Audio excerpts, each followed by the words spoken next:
Thanks, Mr. Vellupillai, for this small time. We'd like to start with looking at the announcement that you made today, the first customer of the 319 Neo. So if you could tell us a bit more about what's new in this product and how do you see Asia or the emerging economies as a market for the world?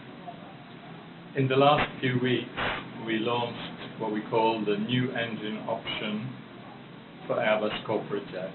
Airbus corporate jets, we take the modern Airbus aircraft family and we turn them into corporate jets by putting inside the cabin what the customer wants. Could be something for a company, could be something for a billionaire, could be something for a government. In launching the new engine option, or NEO, what that does is it gives a big improvement in efficiency of the aircraft, and that translates directly into range. So what we now have is a more capable aircraft. We already have the best cabin in an Airbus corporate jet because we're wider and taller than any other business jet. And now we can take that same great cabin, or our customers can take that same great cabin even further. So this is, if you like, the new generation. It's today a pair of new aircraft, an A319neo, which will fly 8 passengers up to 6,750 nautical miles. That's about 15 hours flying. So you can go non-stop to most of the world. And also an A320neo to fly about 11,100 kilometers, which is about 13 hours flying, and that's with 25 passengers. So we have these two new models of the Airbus corporate jet family. We announced a few weeks ago Acropolis Aviation of the UK as the first customer for the ACJ320neo, and today we announced that the Saudi Arabian company Alpha Star is the first customer for the ACJ319neo. How do you see markets like Asia for corporate jets? How have they been performing in the last couple of years? Well, aviation, whether it's on the airline side or the corporate jet side, is driven primarily by economic growth, so growth in GDP, for example. India today is one of the highest economic growth of any country in the world. I think it's just gone slightly ahead of China, which was around 7%. So that's a big driver for aviation, both on the airline and corporate jet side. We already have a presence in India. We have several private companies flying Airbus corporate jets. And Asia in general, India, China, the rest of Asia Pacific, is the biggest market for aviation in the next 20 years. Traditionally, most of the airliners of the world have been in North America, more recently North America and Europe, but the next 2 decades are Asia. Okay.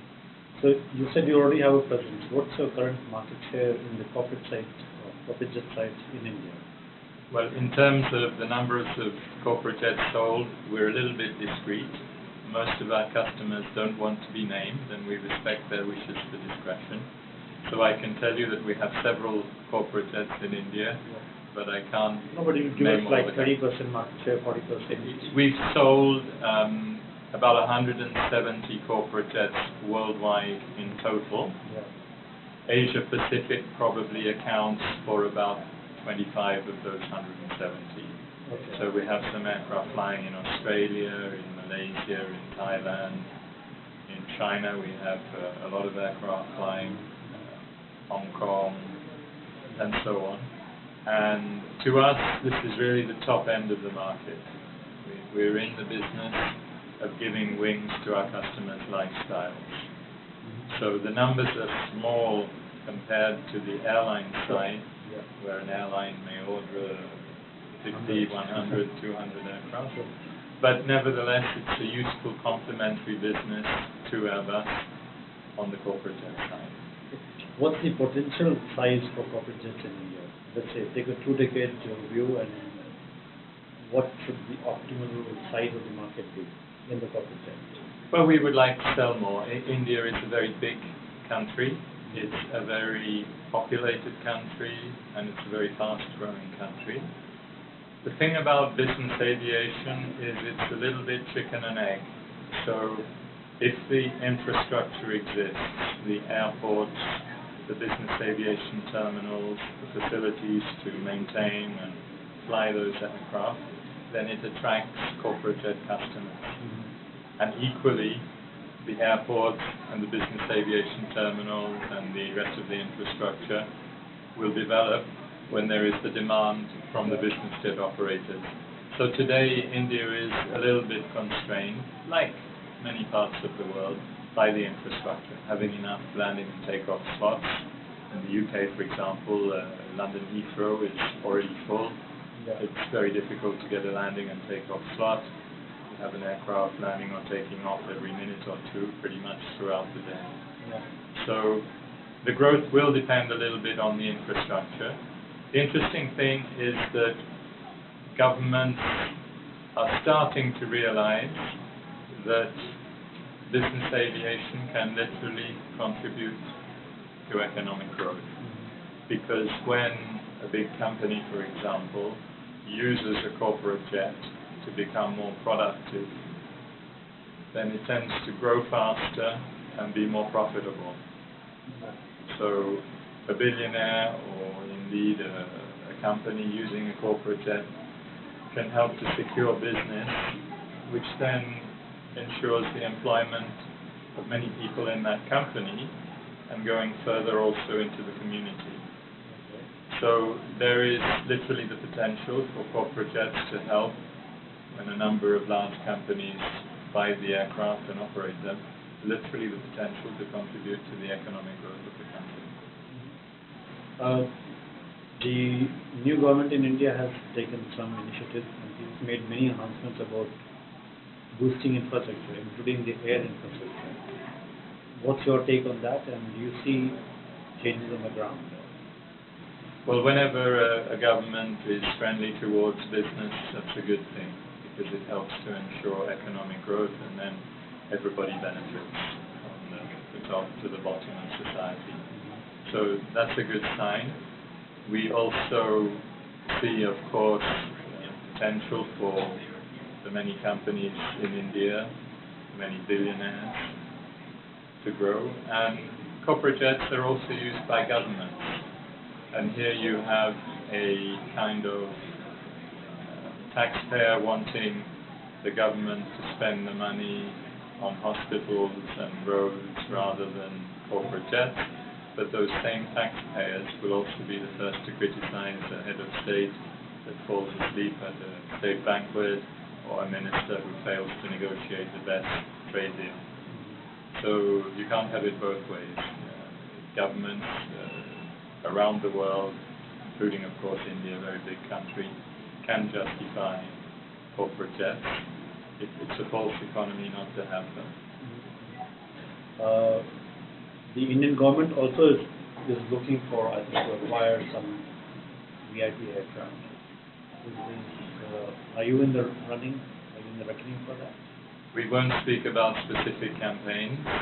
The only thing I can say is we do have the world's most modern aircraft family. We have all of the features that you would want when investing in a corporate jet. In addition to the best cabin, we have fly-by-wire controls, which our competitor does not in its competing family. We have extensive use of new materials. We have centralized maintenance. All factors which help the corporate jet customer get the best out of their aircraft. In fact, today Airbus is very much a major company. We have sold a total of more than 15,000 airliners mainly, but also some corporate jets since we started. And we have more than 500 customers and operators. So we have a very strong product support network around the globe. But we also go a step further for the corporate jet owners, because we provide additional services which are dedicated to their needs. A corporate jet customer, operator, is perhaps flying just one aircraft and may have only a team of a few pilots and a few mechanics and a few others looking after the aircraft. So they don't have a big engineering outfit behind them, they don't have a big maintenance organization. So what we're doing is we have put in place some things such as, for example, something we call the Airbus Corporate Jet Customer Care Center. It's a single point of contact, a hotline, and the corporate jet customer can call whether they want technical advice, spare parts, training.